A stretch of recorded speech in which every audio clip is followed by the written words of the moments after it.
Isto é o Topless, amigos, e neste vídeo nós vamos analisar a situação de hoje no conflito entre a Rússia e a Ucrânia, dia 25 de janeiro de 2026. E vamos começar com as negociações que decorreram nos últimos 2 dias em Abu Dhabi, nos Emirados Árabes Unidos, e na verdade tanto os representantes da Ucrânia, da Rússia e dos Estados Unidos da América referiram que houve progresso. Mas ninguém disse nada acerca dos resultados e muito provavelmente ainda não chegaram de facto a um acordo. Contudo, já sabemos que as reuniões vão continuar durante a próxima semana, talvez aí já tenhamos alguma novidade. Contudo, as informações mais importantes estão-nos a vir por parte dos ucranianos ou pelas fontes ucranianas, e segundo as mesmas, um ponto de discussão foi a retirada das tropas ucranianas da região de Donetsk. E em relação a isso, a Ucrânia está contra essa retirada das suas forças. Também tivemos uma declaração do secretário do Comitê da Defesa Ucraniana após estas negociações, que disse que os ucranianos não têm mais nenhuma opção senão morrer ou destruir a Rússia. Portanto, estamos a ver mais uma vez que os ucranianos estão a referir que uma das opções é lutar até ao último ucraniano. Além disso, tivemos a confirmação por parte de imagens de satélite que algumas centrais térmicas e elétricas foram destruídas no território da cidade de Kiev, como resultado dos ataques efetuados pela Rússia durante o dia de ontem. Mas durante o dia de hoje foi a vez da Ucrânia atingir o setor energético russo. E segundo o que sabemos, o exército ucraniano lançou um ataque com mísseis do tipo HIMARS contra a cidade russa de Belgorod. Tivemos já alguns vídeos e algumas imagens que nos mostram algumas explosões registadas e os resultados dos ataques ucranianos. E obviamente a população ficou sem acesso à eletricidade, à energia. E o facto mais curioso é que quando a Rússia efetua este tipo de ataques contra a Ucrânia, estes são considerados atos terroristas, mas quando acontece o contrário, já não são. Além disso, durante as últimas horas, a Rússia também efetuou mais alguns ataques com mísseis balísticos do tipo Iskander na região mais a norte ucraniana. Tivemos já a confirmação da destruição de um ponto de lançamento de drones de longo alcance ucranianos. Os russos publicaram um vídeo no qual estavam a mostrar aqui estes drones já preparados para o seu lançamento e depois conseguiram avistar a antena de comunicação e o ponto onde estava localizado o grupo ucraniano de lançamento e controlo desses drones, e depois ele foi atingido e destruído.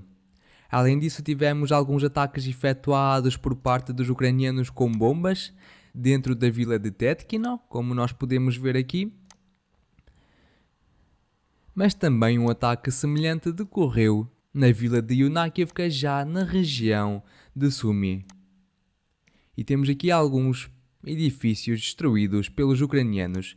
Isto só para dizer que os russos de facto estão a acumular forças em torno desta região, em torno da região mais ao leste, em Yunakiivka, e isto significa que nos próximos dias ou nas próximas semanas os russos de facto vão lançar mais algum tipo de operação nesta zona. E como eu referi durante o vídeo de ontem, os russos trouxeram para esta região bastantes operadores de drones, já começaram a trabalhar de forma intensa sobre as posições ucranianas, e por isso tudo leva a crer que esta operação será iniciada não só em Yunakiivka como a partir desta região, e talvez um dos objetivos principais dos russos abrir uma frente de combate por toda esta extensão.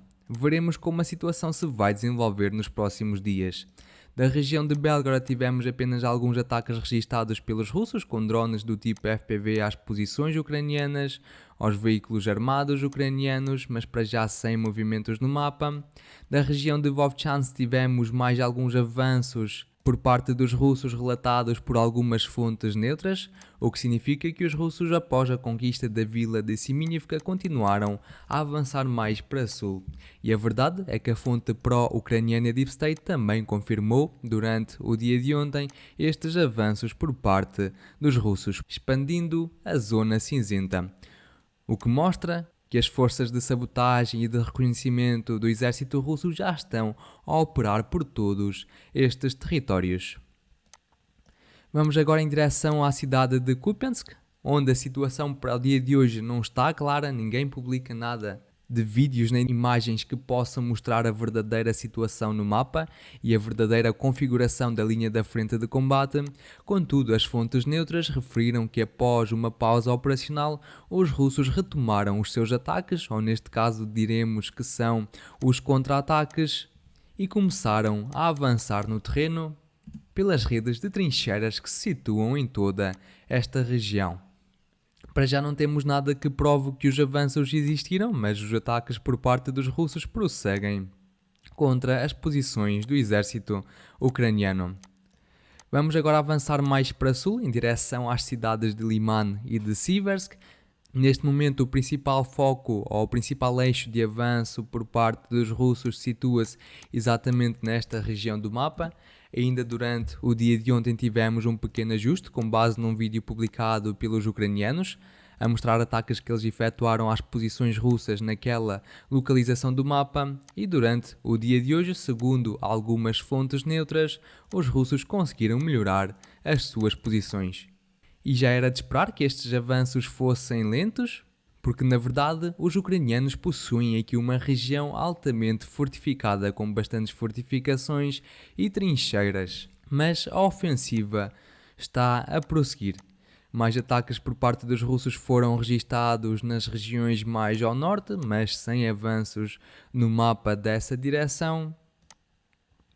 E agora vamos continuar em direção à cidade de Kramatorsk, e na verdade nos últimos dias os russos intensificaram os seus ataques com bombas do tipo FAB às posições do exército ucraniano, como nós podemos ver aqui, onde existia mais uma concentração de forças ucranianas que foi destruída com uma bomba do tipo FAB.